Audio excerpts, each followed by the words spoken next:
Okay, we're going to start working on the doors today. So I got to take the handles and the mirror off, as well as remove the hinges.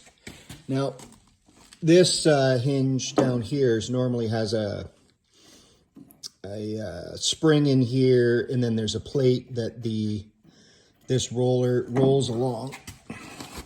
Instead of fixing this one, I just bought a new one offline. I don't have it yet. It's getting shipped. So for the bottom ones, instead of trying to rebuild this and goof around with the spring and everything, I just ordered a new one for each door. So I'm going to pop these off, take off the old weather stripping. And I had an idea that may or may not be good, but I've still got to fit the doors and make them work right. So I am replacing the door skins. So I'm going to order new door skins, but what I'm going to do while I'm fitting the doors is I'm just going to cut most of this door skin off and then fit the doors with the door skin off and get it working right. And then once it's fitted, then I can put the door skin, the new door skin on the car and place it where I want it, instead of just putting the door skin on and then trying to fit that later. So I don't know if that's the best idea, but I think it's going to work. So the first thing we're going to do is take off this mirror, a little screw right in here that we have to undo. So that'll be step one. So just taking the weather stripping out here, and I was happy to see there's no rust all in the channel. Which is good. So I don't have anything to rebuild there. Just sandblast it out, paint it. Looks like at some point they tried to paint it red. Again, no prep, so the paint just, you can see the paint underneath it is just smooth, smooth, smooth. They didn't do anything, just painted right over. So we'll continue getting the weather stripping out, and then we'll take the hinges off next. Here's the bottom of the driver's door. So, of course, quite a bit of rust, but no holes rusted through. The one thing I'm not sure is if the replacement door skins is going to have a return flange like that to hook on, or they just want you to, you know, spot weld it on the front or something because it's down below. I'm not sure because I don't have the door skins yet. But I think what I'm going to do is just grind off this return flange, sandblast, pour 15 it to start, and then we'll go from there. Okay, so I cut a big hunk out of the door skin on the driver's side. And I'm glad I did. It was like, it's pretty heavy. It's got some, I don't know what it's got inside it, but it really makes it heavy. And this is also going to allow me to sandblast and clean up really good inside the door and figure out what's going on in there. So I'm going to cut a little more away actually, but I didn't want to cut too much at this point. Just wanted to have a look in there. I'm going to take the door handle and the lock off now probably. Clean it up. I might cut a little more away, and then we'll see where we're at. Okay, so I ground down the door skin at the edge of the door, and so what you see here, here's the door skin.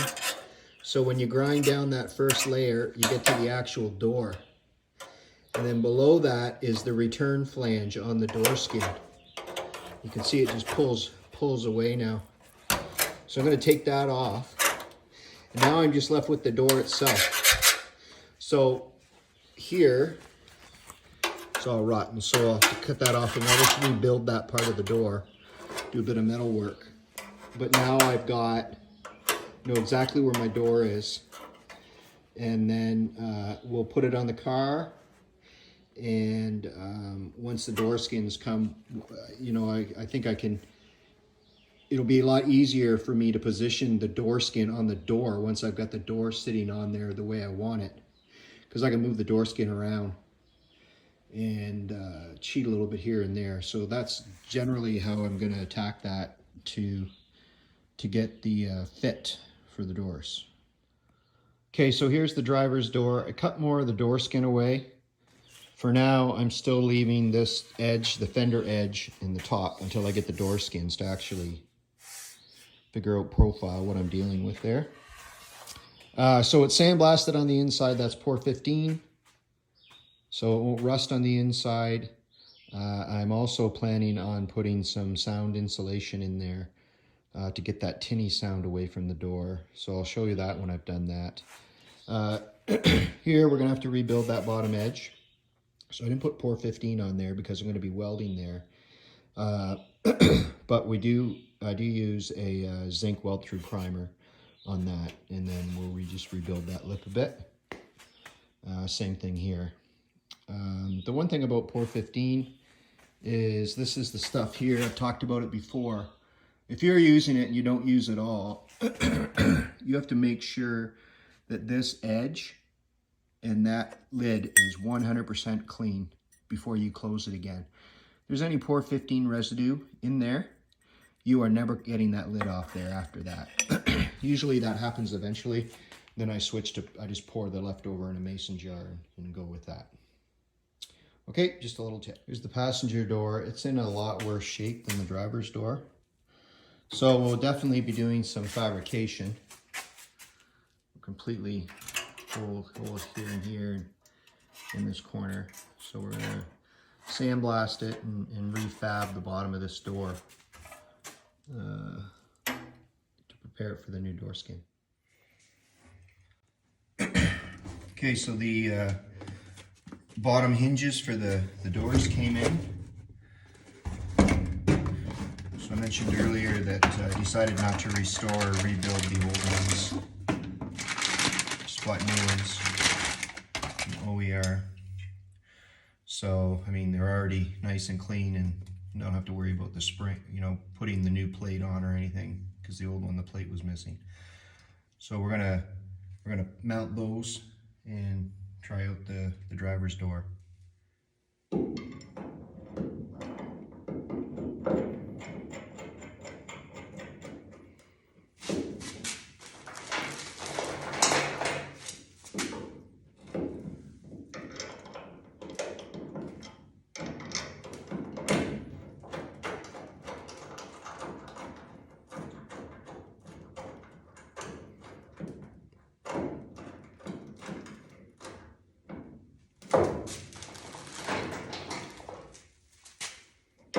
Just get we'll figure the spacing or the proper alignment later.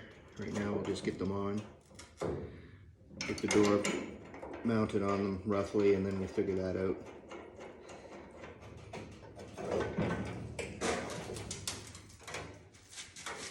Probably in the way the whole time I was doing that. Probably couldn't see what I was doing.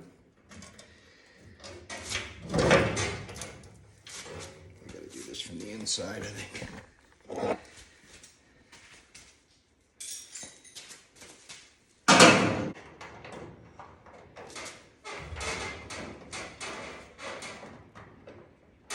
And one bolt that's really awkward to get at because of the spring, but I do have access. That's it for that one.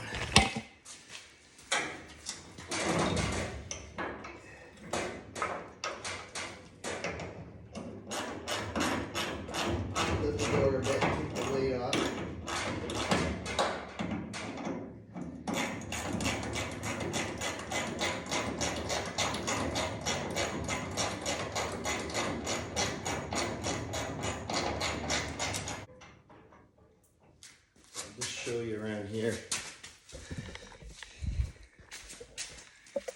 So right here, this one here is really not easy to get access to.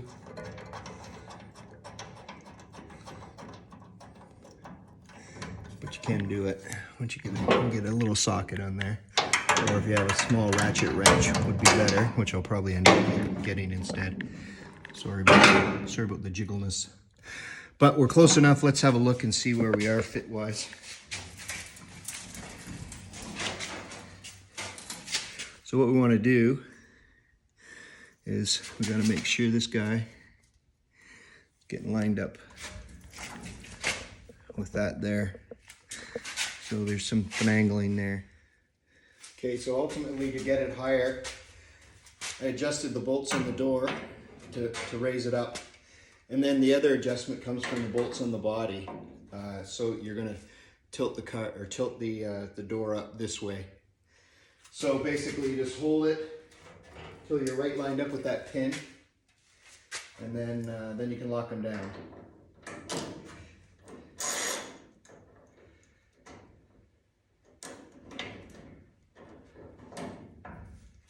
Should be good to go.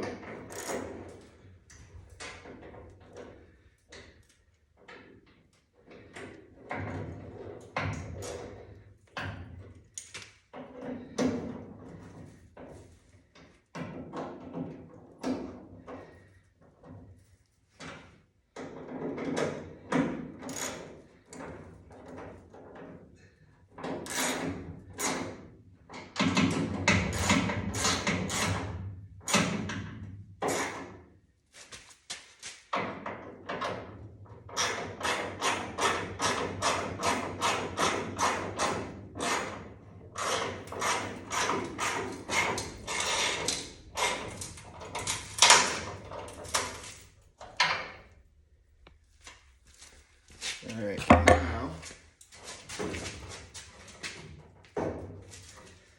so here, I don't know if you can see in there too well, but without touching the door, it goes right in.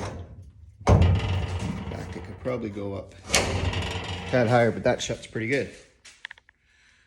So that is on there. So now, my idea is, when I don't have the door skins yet, but when I do get the door skin, I can make my placement, mark it to my spots.